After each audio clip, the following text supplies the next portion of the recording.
जय हिंद जय हिंद जय हिंद जय हिंद। अरे बाबू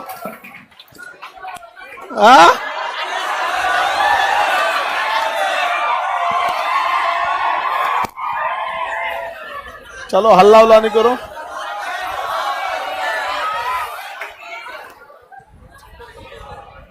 कौन बनेगा करोड़पति में? और जो पैसा मिला हम दान दे दिए।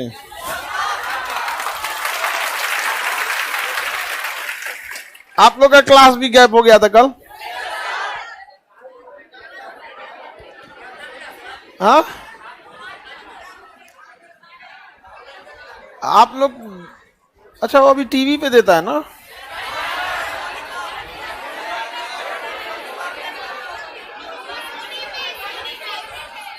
आप सोनी पे देता है।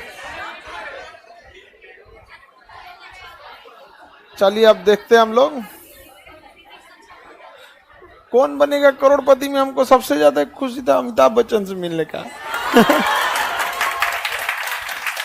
बहुत मतलब एकदम बहुत डाउन टू अर्थ इंसान है वो। इतना एज 80 से ऊपर का एज में इतना मेहनत करते हो। हम लोग का जब शूट हुआ था वो तीसरा शूट था दिन का, मतलब दिन भर में तीसरा शूट था। एक सुबह में था, एक दोपहर में था, हम लोग का शाम में था, रात में। उस रात में हम लोग, हमारे लिए तो पहला शूट था। वो थके तक नहीं थे, सुबह से शूट कर रहे थे हम लोग उतने देर में। असल में ना हम लोग को उतना म्यूजिक व्यूजिक का आदत रहता नहीं है। जो स्टेजवा पे खड़ा था आदमी, शीशा का था, नीचवा से लाइट जल रहा था और आदमी का अखिया अजीब हो जा रहा। अरे यार ऐसा लग रहा था जैसे आदमी चांद उनके दुनिया में चल गया है। हाँ हाँ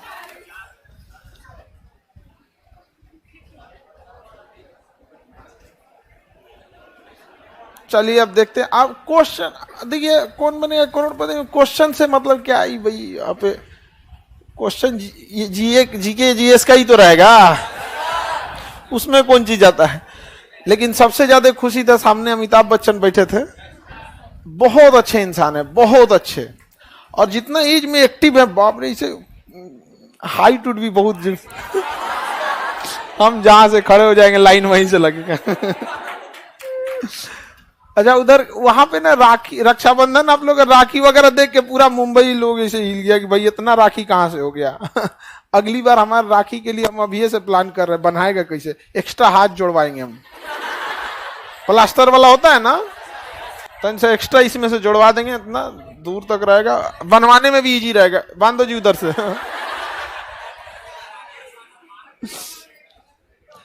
चलिए तब आगे बढ़ते हम लोग। आप लोग भी जल्दी जल्दी बाबू पढ़िए लिखिए और सक्सेस हुई जितना जल्दी हो सके। आप लोग को मुंबई गए थे हम इस बार जब कौन बनेगा करोड़पति पे, तो वहां पे मुंबई में जो इससे पहले रेलवे वाली वैकेंसी थी उस सबका ज्वाइनिंग कराया। अब बिहार के ज्यादातर लोगों को, हमको लगता है सबको मुंबई भेज दिया गया है। यहाँ पे सब वहां स्टेशन पे मिल गया, सर हमारा ये डिपार्टमेंट, मेरा ये डिपार्टमेंट, ये डिपार्टमेंट। हमके बढ़िया भाई, पहले बताया रहता यहाँ पे, इधर रहते हम।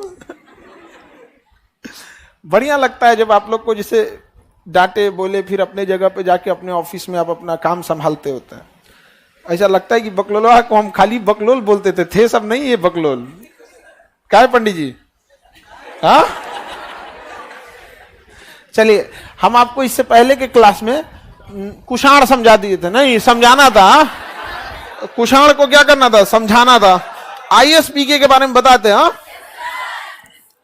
ब्राह्मण वंश वगैरह तो समझा दिए थे, शक समझा दिए थे ना। शक बेचारा सब कहां से आया? सब मध्य एशिया से। हिंद यूनानी भी कहां से आया था? मध्य एशिया। हिंद यूनानी, शक मध्य एशिया से, पहलव मध्य, ये सब मध्य एशिया से आया था। कजाकिस्तान, किर्गिस्तान का ये जो एरिया है ना, ईरान वगैरह का एरिया, यहाँ पे बाबर ओबर भी तो वहीं से आया। ये पहाड़ का एरिया है, यहाँ पे पहाड़ी टाइप के लोग रहते हैं, बड़ी मजबूत होता है सब। यहाँ इनके पास कुछ रहता होता है नहीं, बच्चा लाता है सब पहियों हमला करने के लिए, अब बवाल मचा के चल देता है सब इसमें। तो ये सब बड़ी खतरनाक था सब। हम इसमें आपको शक पढ़ा रहे थे। शक एक तो गांधार में ही रह गया, तक्षशिला में आया, मथुरा में आया, मथुरा के शक शासक को हरा के विक्रमादित्य की उपाधि धारण की। उज्जैन का शासक रुद्रदामन, नासिक का शासक नापान, शकों का समूल नाश किया था चंद्रगुप्त द्वितीय और उसने उपाधि धारण किया विक्रमादित्य। शकों में सबसे प्रमुख राजा जो था वो रुद्रदामन था। शकों का अपना कैलेंडर नहीं था बल्कि इन्होंने कनिष्क के द्वारा बनाए गए कैलेंडर को इन्होंने यूज किया था, इसलिए इसका नाम हो गया शक संवत। शक संवत जो है वो 78 साल आगे है, ईसा के जन्म से 78 साल क्या है आगे है, जबकि विक्रम संवत 57 साल पहले। यानी अगर किसी कैलेंडर को अगर आप चाहते हैं विक्रम संवत में बदले तो उसमें 57 साल जोड़ना होगा, और अगर आज की तारीख को सोचते हैं कि शक संवत में करें तो 78 साल घटाना पड़े। 2023 को अगर आप चाहते हैं शक संवत में लिखना तो लिखेंगे क्या, लिखेंगे 2023 को, 2023 चल रहा है ना, इसे अगर आप विक्रम संवत में लिखेंगे और शक संवत में लिखेंगे तो क्या आएगा, विक्रम में तो हम इसमें से क्या जोड़ेंगे, 2023 में क्या करेंगे, जोड़ेंगे 57 साल, कितना होगा 2080। अब वही शक संवत में होगा तो इसमें से 2023 में से घटाएंगे, कितना घटाएंगे 78 घटाएंगे, घटाओ बाबू 1900, अरे घटाओ तो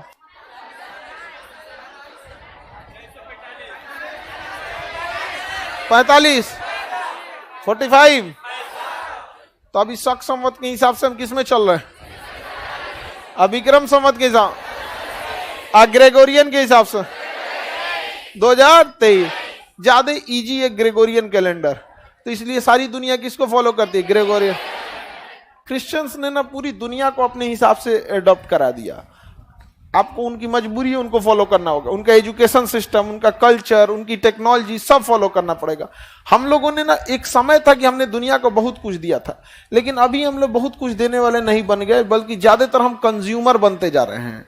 बहुत हद तक हमने दुनिया को भी अपने हिसाब से दिया, लेकिन एक समय था जब दुनिया भारत पर ज्यादा डिपेंडेंट थी, अभी व्यापार के हिसाब से डिपेंडेंट है कि भैया भारत गुस्सा हो जाएगा तो व्यापार गड़बड़ हो जाएगा यहाँ पे। तो अब शक संवत और विक्रम संवत में अंतर समझा देंगे।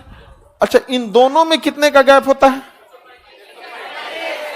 135 साल, 57 इधर 78 इधर, जोड़ेंगे तो कितना हो जाएगा 135 साल। ये क्वेश्चन पूछा हुआ है कि दोनों कैलेंडरों में कितने का गैप होता है, विक्रम संवत में और शक संवत में, तो कितने साल का, 135 साल का, 135 साल का गैप होता है।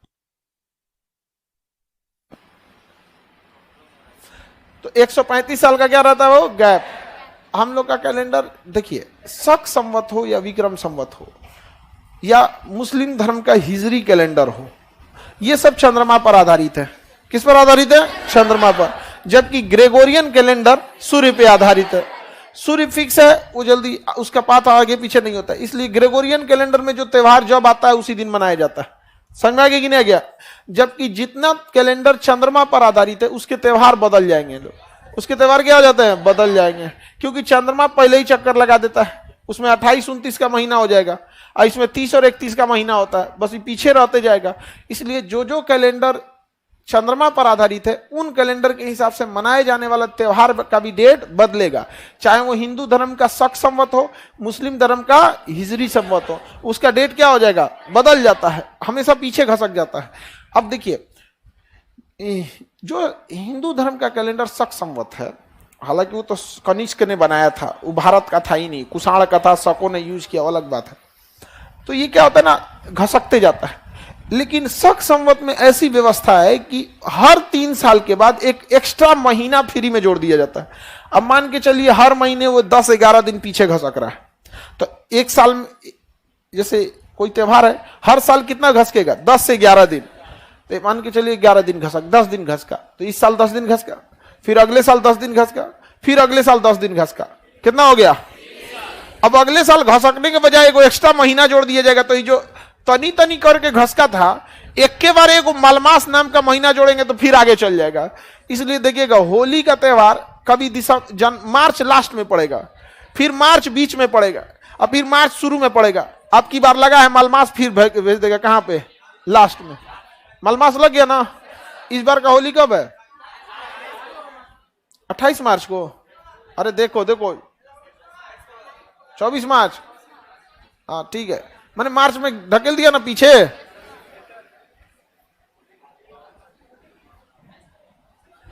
किसी को दिक्कत? तो होशियारी करते हैं लोग कि नहीं? अगर ऐसे छोड़ देते लोग मलमास, तो होली का त्योहार जो कभी मार्च लास्ट में था वो मिडिल में आता, फिर शुरुआत में आता। अब मलमास नहीं लगाते तो फरवरी में चल आता। अरे ठंडी में आ जाता तो होली कौन खेलता, गर्म पानी से खेलना पड़ता। नहीं समझ में आया? दिक्कत हो जाता है यहाँ पे। तो मलमास लगा के क्या कर दिया जाता है, बढ़ा दिया। अच्छा, मुस्लिम लोग का जो हिजरी कैलेंडर है उसमें मलमास आता ही नहीं है। अब उसमें मलमास नहीं आता है तो रोजा जो एक समय था जब जून में पड़ता था, जून में से घसक के कहाँ गया, लास्ट जून में ईद पड़ता था, फिर मिड जून में आया, फिर शुरुआती जून में आया, और ईद घसक गया मई में, मई से घसकते घसकते चला गया अप्रैल में। कहाँ चला गया? अप्रैल में। अब ऐसे ही घसकते घसकते कहाँ चला गया? मार्च में। 2 साल 3 साल के बाद रमजान में कोई दिक्कत नहीं आएगा, ठंडा के दिन में रोजा पड़ेगा। दीने कितना बड़ा होता है यहाँ पे। अच्छा, रमजान के रोजा में मुस्लिम जो रोजा रहते हैं लोग, उसमें सबसे बड़ा दिक्कत इंसान बिना भोजन का रह लेता है, सरवाइव कर लेता है। प्यास में लहर जाता है आदमी, क्योंकि निर्जला व्रत होता है 30 दिन का। वो सूरज डूबने से पहले 30 दिन का रहेगा, मतलब सूरज उगने से पहले आपको सहरी करना होता है। मतलब खा लीजिए जो खाना है रतिया 3 साढ़े 3 बजे, और उसके बाद सुबेरे फिर आपको 7 बजे शाम में खाना है। तो 3 साढ़े 3 में आपको होता क्या है ना कि दिक्कत उन्हें, हम लोग का सबका एक अपना साइकिल बना हुआ है, लाइफ साइकिल बना है। अगर आपको कोई सुबेरे 5 बजे कहेगा दाल चावल खाओ, घोटाएगा। वही उन लोग को प्रॉब्लम होता है कि रतिया 3 बजे उठ के आप उनको कहोगे खाओ, वो खाएगा, उगला बैकअप के तौर पे खाता है कि खा ले भैया ना, तो फिर दोपहरिया में भूख लग जाएगी आप। लेकिन उस साइकिल तो टूट जाता है, तो प्यास से आदमी क्या हो जाता है, लहर जाता है। लेकिन वही ठंडी के दिन आ गया तो 8-10 साल तक रोजा आराम से निपट जाएगा। लेकिन ये ज्यादा दिन तक ठंडी रहने वाला नहीं है, फिर ये घूम के आएगा कहां पे, मई जून में, फिर कड़कड़ा देगा पूरी तरह से। समझ में आ रहा है कि नहीं आ रहा है? बहुत भयानक हो जाएगा। तो हिजरी संवत में क्या मलमास लगता है, लेकिन शक संवत में लग जाए। इस बार लगा था ना, एक तो सावन में आदमी को मीट मांस नहीं खाना होता है, और पे से 2 बैच आ गया हुआ, जस्ट ओकरा बाद क्या लग गया, मलमास लग गया था। उसमें 2 बैच तक आदमी कोई नहीं खाता, पूरा मुर्गा खुश था सब। हाँ, जिस दिन खत्म हुआ रक्षाबंधन के बाद, तब तो सब लोग एकदम क्या हो गया, जो मीट मांस खाने वाले हैं उन लोग के लिए, तो उन लोग तो घर जो खाता है उन लोग के लिए कोई। आई बो का क्या हो गया, पीछे से जगह भेजो इसको, क्या हुआ तुमको? तो इसमें क्या लिए चलाता है, तबीयत खराब रहता है तो उधर से जाओ, गेट से, उधर गेट से हटाओ, आगे बढ़े। मलमास वगैरह सब समझ में आ गया? तो ये तो हम हटा दें। अब किसके बारे में देखते हैं, पहलव। पहलव ये ईरान के पास से आए थे, इसलिए इन्हें पार्थियन कहा जाता है। पर्सिया, ईरान का पुराना नाम क्या था, पर्सिया, इसलिए इन्हें पार्थियन या पर्सियन कहा जाता है।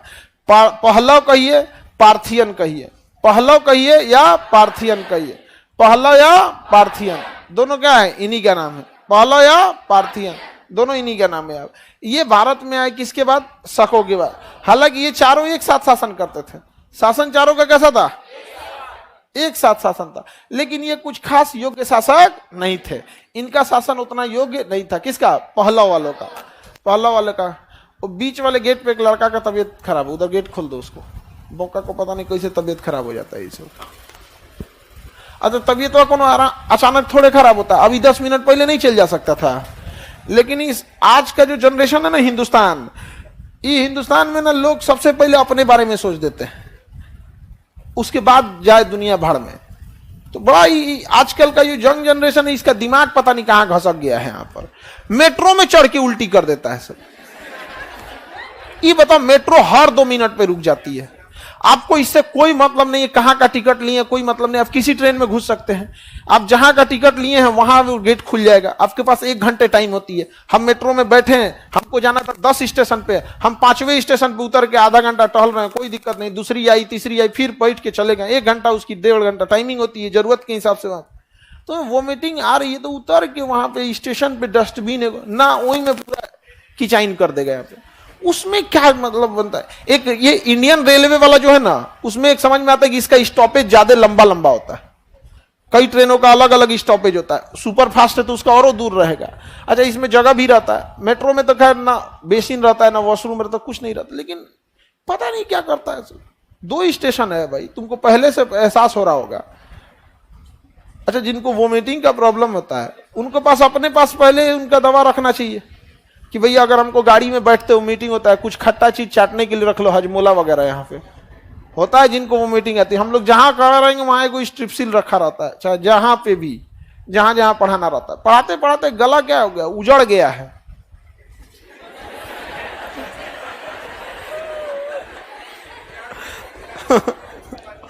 नहीं होता है, सिंधु सभ्यता कैसे उजड़ गई थी यहाँ पे, वहां उजड़ गया है।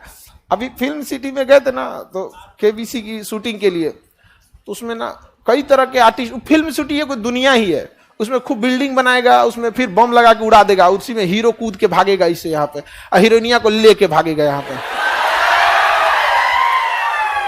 समझ में आ गया कि नहीं? छोड़ देगा तो बमे के साथ लग जाएगी वहां पे, नहीं समझ में आया? तुम लड़की लोग इसका विरोध नहीं करती हो, लेकिन ना लड़की सबको आदत, फिल्म ने ना लड़कियों के दिमाग में डाल दिया है कि इनके लिए कोई आएगा लड़का जो इनकी जिंदगी को पूरी तरह से बदल देगा यहाँ पे। हाँ, इनका पैर जमीन पे पड़ने नहीं देगा यहाँ। अरे जमीन पे काहे नहीं पैर पड़ेगा, जो ठोकर ना खाओगे तो सुधरेगा कैसा कोई यहाँ पे। लेकिन फिल्म जो है ना, दुनिया ने आपका दिमाग, फिल्मी दुनिया ने आपको क्या कर दिया, बदल दिया एकदम। आपको दुनिया में कोई आएगा, आ रहा है वहां पे।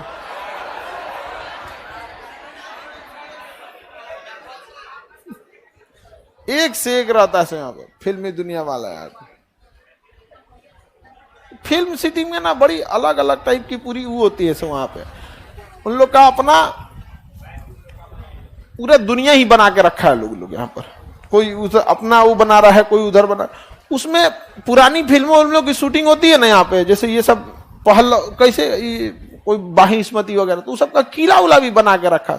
सोचे कि यहाँ पे ओरिजिनल फीलिंग रहता है, यहाँ पे वो पूरी दुनिया ही बना के रखा है वहां पे, पुराना किला वाला टाइप का यहाँ पे, उस टाइप का ही लग बना के। तो पहलव जो शासक थे सब ना, वो बहुत ज्यादा योग्य नहीं थे, बकलोल टाइप का शासक था सब यहाँ पे। पहलव शासक में संस्थापक जो थे उसके मिथ्रेडेटस, उटपटांग नमो है, शासक का नाम क्या था, मिथ्रेडेटस।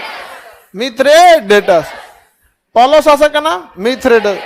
कहां से आए थे सब, मध्य एशिया से, मध्य एशिया ईरान के आसपास का एरिया था। इन्हें पार्थियन भी कहा जाता, क्या कहा जाता है, पार्थियन। ये मिथ्रेडेटस संस्थापक थे, कोई खास शासन किए नहीं। इस वंश का एक शासक था गोंदो फर्मिस, क्या नाम था, गोंदो, जिसके समय पुर्तगाली ईसाई धर्म प्रचारक सेंट थॉमस भारत आए थे। कौन आए थे, सेंट थॉमस। ईसाई धर्म में सेंट की उपाधि प्राप्त करना बहुत बड़ी चीज होती है। बहुत महान पादरी को क्या दिया जाता है, सेंट की उपाधि। संत की उपाधि और किसी को नहीं दिया था। तो संत कौन आए थे, सेंट थॉमस। आज देखिए क्रिश्चियन लोग का स्कूल वगैरह सब बहुत ज्यादा मिलेगा, saint Thomas, saint Paul, saint Joseph, saint Xavier's. समझ में आ गया कि नहीं आ गया, किसी को दिक्कत तो बताइए। पहलव के बारे में कोई खास जानकारी है, पहलव के बारे में कोई खास जानकारी तो नहीं है। कहां से आए थे, मध्य एशिया से आए थे, मध्य एशिया से आए थे। इसके संस्थापक कौन थे, मिथ्रेडेटस। गोंदो फर्मिस के काल में कौन ईसाई आया था, सेंट थॉमस। वो भारत का पहला ईसाई धर्म प्रचारक था, ईसाई धर्म प्रचारक था। किसी को कोई दिक्कत, ईसाई धर्म प्रचारक थे। ईसाई धर्म अब दुनिया में सबसे बड़ा धर्म है, ईसाई धर्म। समझ में आ गया कि नहीं आ गया। यहाँ पे क्रिश्चियन लोग जो है ना, वो लोग काफी मतलब लाइफ स्टाइल उनकी ठीक है, मॉडर्निटी है उन लोग में, अब अर्बनाइजेशन उनके पास ज़्यादा है, एजुकेशन का कंट्रोल उन्हीं के पास है। कोई भी स्टार्ट आप देखेंगे प्राइमरी एजुकेशन जो है मैट्रिक तक, वो आपको क्रिश्चियन स्कूल ही अच्छा मिलेगा ज़्यादातर में। एक आध मिल गया जैसे डीएवी वगैरह निकल गया है कुछ कुछ, तो वो थोड़ा बहुत आपको मिलेगा, ज़्यादा संख्या में नहीं मिलेंगे वहाँ पे। बस वही हो गया ना कि एगो चलो भाई एक दूगो है यहाँ पे, लेकिन बाकी जगह पे देखेंगे तो क्रिश्चियन स्कूल ही आपको ज्यादा मिलेंगे। यहाँ पे वो समाज का एक हिस्सा बन चुके हैं, आपको जरूरत है उनकी। समझ में आ गया कि नहीं आ गया? उनको भले आपकी जरूरत है या नहीं है, लेकिन आपको जरूरत है उनकी, और एक लंबे समय तक जरूरत है, जब तक आपका लड़का पढ़ रहा है। यानी उनकी जरूरत आपके बच्चों को 15 साल तक है, नर्सरी से लेके, और जब तक मैट्रिक इंटर नहीं कर लेता, उसके बाद वो यूनिवर्सिटी में जाएगा, फिर खान सर के यहाँ आएगा। लेकिन अभी जरूरत उन लोग को है वहां पर। सीबीएसई स्कूल आजकल तो फैशन हो गया पढ़ने वाले में, बस बस में भर भर ले आ रहा है सब, और फिर पढ़ा पढ़ा पहुंचा दे रहा है सब ना, बस से भर के पढ़ा के फिर पहुंचा देता है। क्या कर लिखा हो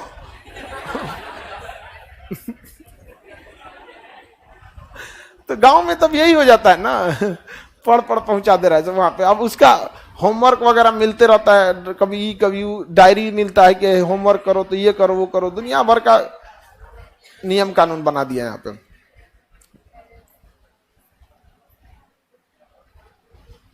किसी को दिक्कत? आगे बढ़े तो पहला वंश में किसको पहले देखना है? मिथ्रेडेटस, मिथ्रेडेटस, मिथ्रेडेटस। इसके बाद गोंदोफर्मिस, गोंदोफर्मिस। गोंदोफर्मिस के काल में कौन आए थे? सेंट थॉमस, सेंट थॉमस आए थे। अब हम लोग देखते हैं किसको? कुषाण को। कौन? कुषाण। पहली बात कि ये कहां से आए थे? सब मध्य एशिया, मध्य एशिया से आए थे। और ये मध्य एशिया में ना जो सबसे खतरनाक कबीला था, क्या नाम था उसका?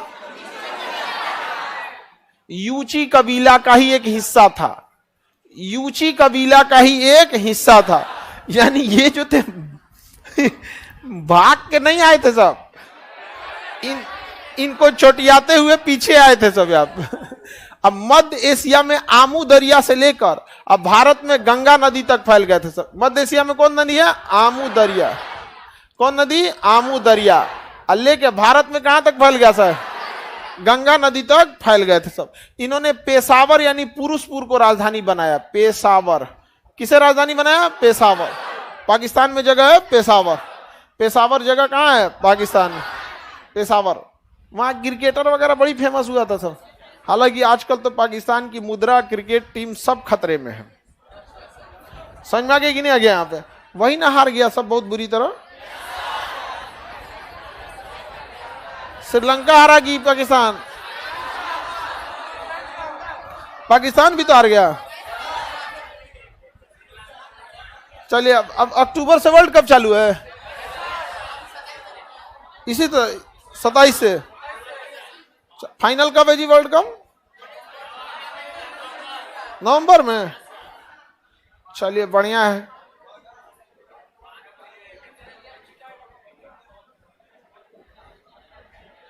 अरे पाकिस्तान के साथ बहुत दुर्दशा हो रहा है। पहले पाकिस्तान वाला कहता था पाकिस्तान, एक समय था जब लोग बोलते, पाकिस्तान कहता था पाकिस्तान जिंदाबाद, अभी तो कहता पाकिस्तान जिंदाभाग। कुछ दिन में हो जाएगा एक था पाकिस्तान, उसके कुछ दिन बाद होगा कौन था पाकिस्तान। ये समय का पहिया है यहाँ पे, नहीं समझ आया? भविष्यवाणी खराब गलत नहीं होती हमारी। आप देखिएगा एक समय आएगा कौन था पाकिस्तान। देखिए दिक्कत किस बात का है ना कि हम पाकिस्तानियन का आदमी क्या करेगा? केवल जमीन मिलाना रहता ना तो कभी मिला लेता, लेकिन वो चलता फिरता बारूद है, सब किधर फट जाएगा सब पता ही नहीं चलेगा यहाँ पे। तो उन सब की सोच बहुत गड़बड़ हो गई है। अभी भी वो ना जानते किस काल में जी रहा है सब, मोहम्मद गोरी के काल में। हाँ हाँ, आज भी उन सब को घोड़ा दे दीजिएगा ना तो घोड़ा पे बढ़िया लड़ाई लड़ लेगा सब। लेकिन उसको पता ही नहीं कि यहाँ घोड़ा का जमाना चल गया, यहाँ जेसीबी लेके वो खड़ा रहेगा, मारेगा ना, घोड़ा ओड़ा सहित चल जाएंगे, यहाँ बकोट लेके कुंची लेके आया है तुम यहाँ पे। लेकिन उनकी मेंटेलिटी अभी भी किसकी है? घोड़ा छाप। अभी भी घोड़ा छाप है सब यहाँ पे। घोड़ा गधा मिक्स हो गया सब।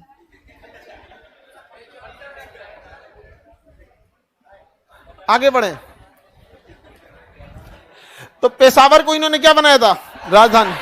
हालांकि सांस्कृतिक राजधानी इन्होंने तक्षशिला को बनाया, बाद में तक्षशिला जो था, तक्षशिला के बाद इन्होंने अपनी सांस्कृतिक राजधानी मथुरा को बनाया। किसे बनाया?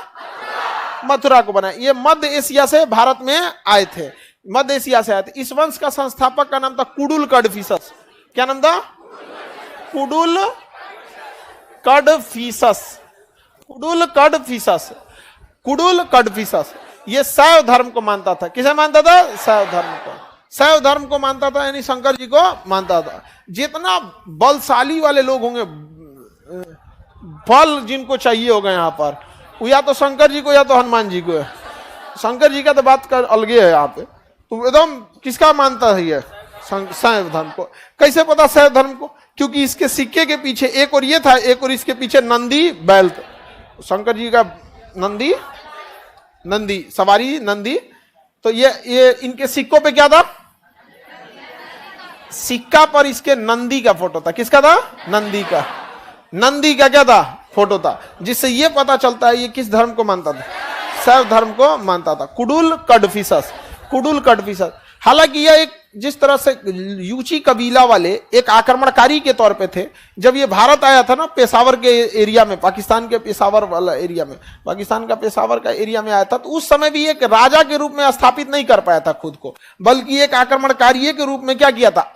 अपने आप को स्थापित किया था। और ये आए थे सब मध्य एशिया से, तो जो भी तुर्कमेनिस्तान वगैरह यहाँ से, यहीं पे आमू दरिया नदी बहती है। और यहाँ पे कौन थे सब? कुषाण। ये उतना अपने आप को स्थापित नहीं कर पाया। इस वंश का अगला शासक आया भीम कडफिसस। क्या आया? भीम कडफिसस। भीम कडफिसस ये भी शैव धर्म को मानता था। किसे मानता था? शैव धर्म को मानता था। इसका जो सिक्का था, इस पर, इस सिक्के पर शिव पार्वती और त्रिशूल का फोटो था। शिव पार्वती और किसका फोटो था? त्रिशूल।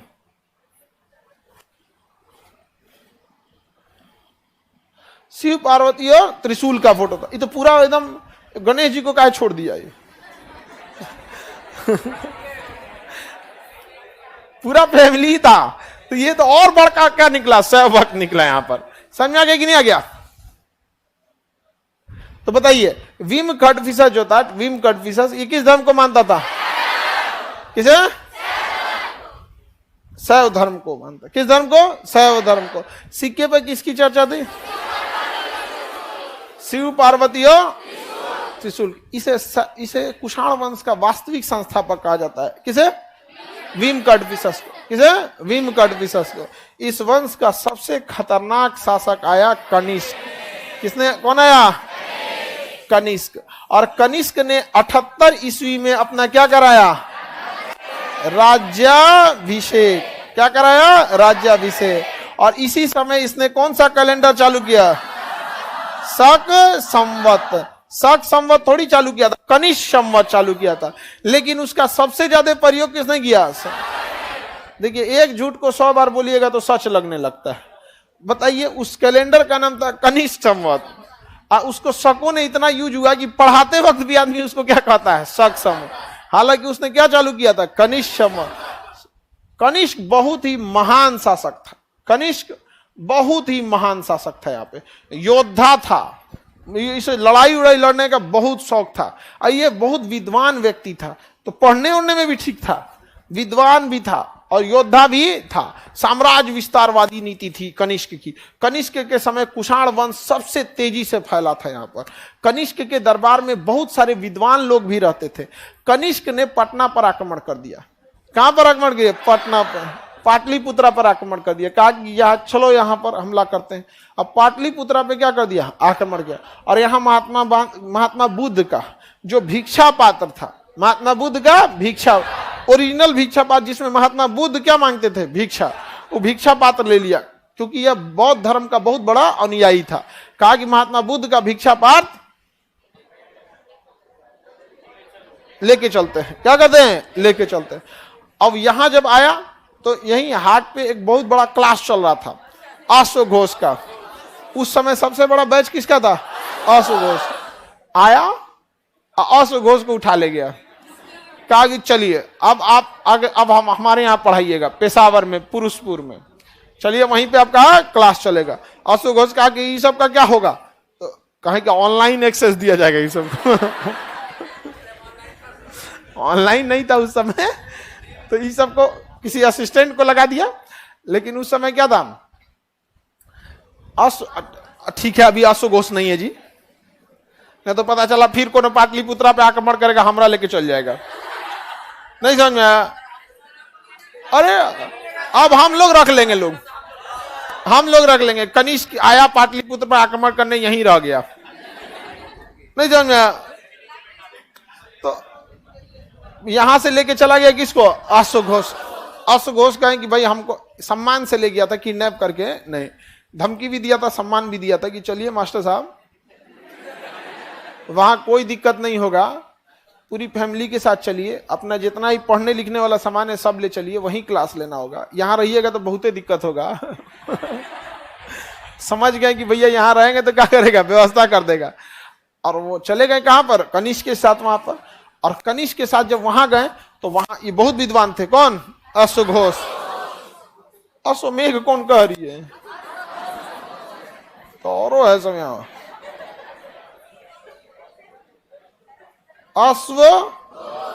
आशु घोष। अब इनका आशु घोष थे। अब आशु घोष को वहां पे उन्होंने राजकवि का दर्जा दे दिया, दरबारी कवि या राष्ट्र अपने यहाँ का राजकवि का। लेकिन वहां वसुमित्र रहते थे, कौन थे, वसुमित्र। वसुमित्र कनिष्क के दरबार में पहले से थे, पेशावर में ही। और यहां से गया तो बिहारी कौन, आशु। दोनों में उतना जमता नहीं था, इजरता था इनसे, जलनखोर नहीं समझे, देहात में कहा जाता देख जरना। तो देख जरना कौन था, कौन था, वसु। लड़की से पूरा खुश हुई सर कि पूरा टॉपिक में एक वो चीज समझ में आया हमको। लड़का एक दूसरे को देख के चलता है,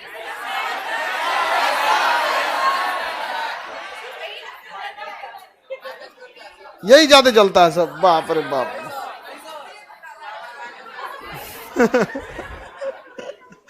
लड़का जल जल के काला हो गया सर, नहीं ऐसा नहीं जी, उस पर भगवान का क्या है, आशीर्वाद है। लड़का सब में सब ज्यादा नहीं होता, तू मैं ज्यादा नहीं करेगा सब। हाँ अरे बकलोलिया कहीं कि तुम कौन सी बोलती है यहाँ पे, लड़के सब में ये सब नहीं रहता ज्यादा। वो छोटा मोटा झगड़ा में ना उसको नहीं, ऐसा कभी नहीं हो सकता कि सुबह लड़का झगड़ा करके शाम में कहो क्या बनेगा खाना, नहीं करेगा वो। इतना तो आत्मसम्मान उसका जिंदा रहता है। सुबह झगड़ा कर लीजिएगा ना तो उसने ना गया, अब वो अच्छा खासा आपको समय लगेगा, समझ में आ गया कि नहीं। 1-2 महीना याद रखे, दूर पगला है छोड़े करे, यहाँ से साइड हट जाता है। यहाँ पे ये सब वाला नहीं, इस सवेरे झगड़ा हुआ शाम में चलो क्या खाना बनाए, छोड़ो फिर खाना बना लेते हैं।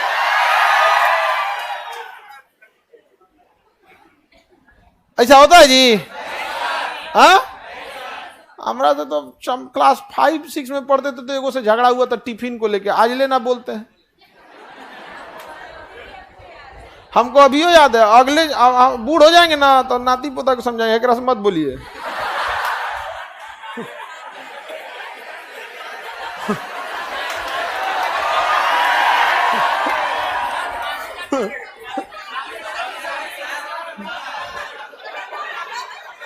आगे बढ़े। हमारे दादाजी करते आदमी देखो तरह हम, हाँ दादा 1963-64 में ना कोनो बात के लेके अपन खेत जोत दिले रह, नहीं बगीचा टाइप का होता, बहुत जरतुआ हो से मत बोलिए लोग। हमें दादाजी के समय ना अस्थाई रूप से, छोटा मोटा पे नहीं, एक लिमिट के बाद लड़का किसी को माफ नहीं करता है। एक उसमें बहुत बड़ी खराबी वो बहुत छोटी छोटी गलतियों को ना इग्नोर कर देता है। इग्नोर के लेवल के ऊपर जाता है कोई ना, तो कुछ गलतियों को कुछ समय बाद माफ कर देता है। लेकिन लड़कों की लाइफ का एक स्टेज होता है कि उसका अगर कोई लिमिट क्रॉस कर दिया ना, तो भगवानों होंगे तो नहीं माफ करेगा वो। तो बहुत उनकी एक मेंटेलिटी होती है। उनकी लाइफ का 3 स्टेज, चाहे आप जितना जल्दी लोग समझ जाए, लोग यहाँ पर कुछ गलती को देखेगा भी नहीं छोटा मोटा, अरे छोड़ना यार, ये तो होते रहता है कि नहीं। यहाँ पर कुछ के बाद वो टोक देगा कि दोबारा नहीं होना चाहिए, कुछ दिन बाद माफ कर देगा, but never cross the maximum limit. वरना अरे बाबू, ये लड़का सबकी मेंटेलिटी एक होगा नहीं, ये मेंटेलिटी लड़का लोग बताओ गलत बोल रहे हैं। सबकी लाइफ की एक सर्टेन लिमिट है कि नहीं है, और उस लिमिट को कोई क्रॉस किया तो माफ करेगा तुम लोग? नो वन, चाहे कुछ भी हो जाए, लौटेगा ही नहीं उसमें। थोड़ा सा हृदय बहुत हार्ड होता है लड़कों का। एक समय के बाद अगर वो हो गया ना, तो फिर तो हाँ, जलने के बाद अरे कितना खराब लग रहा है इन सबको। लड़कों का तारीफ कैसे होने लगा। ओहो, देखो अभी से लगने लगा कौन ज्यादा जल रहा है। थोड़ा सा लड़कों का तारीफ क्या हो जाए, ओहो, जरले कुछ होगा। चलिए अब आगे बढ़ते हम लोग।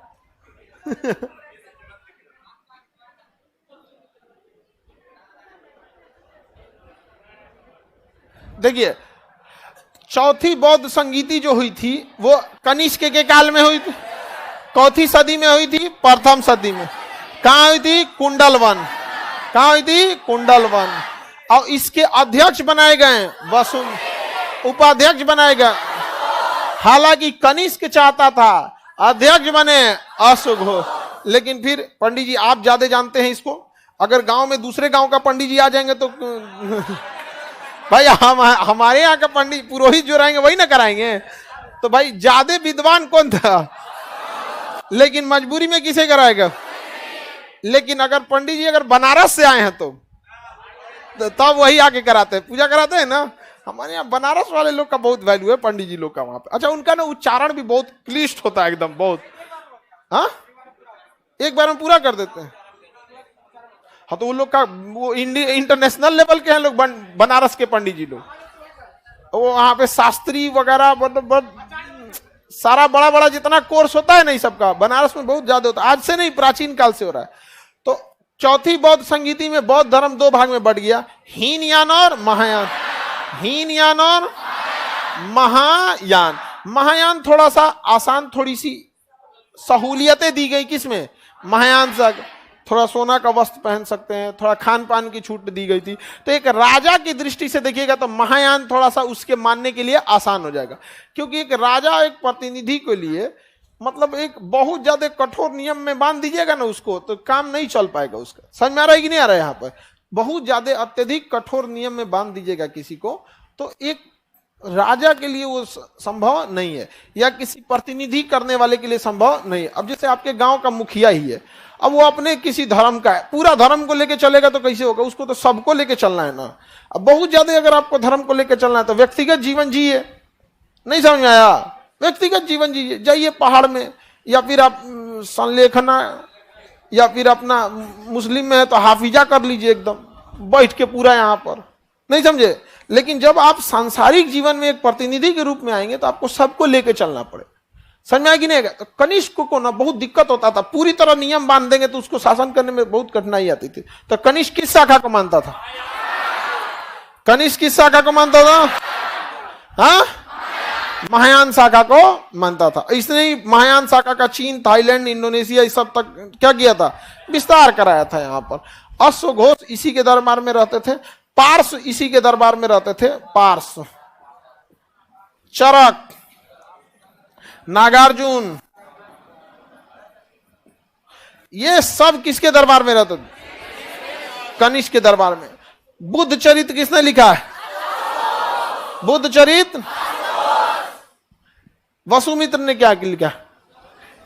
महाविभास। अश्वघोष ने क्या लिखा? महाविभास। चरक संहिता, चरक। माध्यमिका सूत्र, नागार्जुन, इनकी कोई विशेष खास पुस्तक नहीं है। समझ में आ रहा है कि नहीं आ गया? महाविभास वसुमित्र, बुद्ध चरित्र, चरक संहिता, उसमें डॉक्टरी की चर्चा है, सर्जरी वगैरह की, प्लास्टिक सर्जरी वगैरह सब, एक अंग दूसरे अंग पे लगा देने की चर्चा है। यहां से किसमें? चरक संहिता में। किसमें? चरक। नागार्जुन जो है माध्यमिका सूत्र। भारत का आइंस्टीन किसे कहा जाता है? अब बौद्ध धर्म में शून्यवाद का सिद्धांत किसने दिया? नागार्जुन। बौद्ध धर्म में शून्यवाद का सिद्धांत नागार्जुन ने। किसी को कोई दिक्कत नहीं? लाइव वाले कनिष्क बौद्ध धर्म को मानता था, बिल्कुल। ये दोनों किस धर्म को? शायद। लेकिन कनिष्क बौद्ध, अब बौद्ध धर्म में किस शाखा को? उसी के समय तो महायान शाखा बनी थी, उसी के समय बना था कि नहीं बना था? अब आप बताइए, किसी भी राजा या प्रतिनिधि को पूरे धर्म को कंप्लीटली मान पाएगा? कभी नहीं मान पाए। फिर क्या है ना कि उसके धर्म के चक्कर में नीचे वाले में क्या आएगी? बाधा आएगी। इस चीज को सबसे बेहतरीन ढंग से समझा अगर तो ईसाइयों ने, क्रिश्चियंस ने इस चीज को बहुत बखूबी से समझा था। उनका education system, religion sector, politician sector, industry सारा अलग अलग है, कोई मिक्सअप नहीं है। समझ में आ गया कि नहीं आ गया? यहां पर देखिएगा, उनके पास जितना एजुकेशन का पूरा रीढ़ है, वो कभी मतलब आपको मतलब धर्म वाला चीज को साइडे रखते हैं वहां पे। उनका एक अलग विंग ही है, आपको अपने धर्म के प्रति पे प्रैक्टिस कराएंगे, भाई हमारा धर्म ऐसा है वैसा है, अपनाना है तो अपना लीजिए। खास करके उन लोगों को कहते हैं कि जिनको समाज ने एकदम बहिष्कार कर दिया। अब कोई इंसान को समाज बहिष्कार कर देगा तो वहां लाके वो अपना लेगा यहाँ पे। अब उसको आप अपने साथ बैठने नहीं दीजिएगा, वहां वो अपने साथ बैठा के टाई हुई लगा के एक टेबल पे खाना खाएगा तो किसको नहीं जाएगा वहां पे? इंसान एक सामाजिक प्राणी है। अपने हिसाब से तो कोई व्यक्ति नहीं सोचता है कि धर्म छोड़े आप, लेकिन कुछ तो मजबूरी रही होगी, कुछ तो मजबूरियां रही होंगी, यूं ही कोई बेवफा नहीं होता।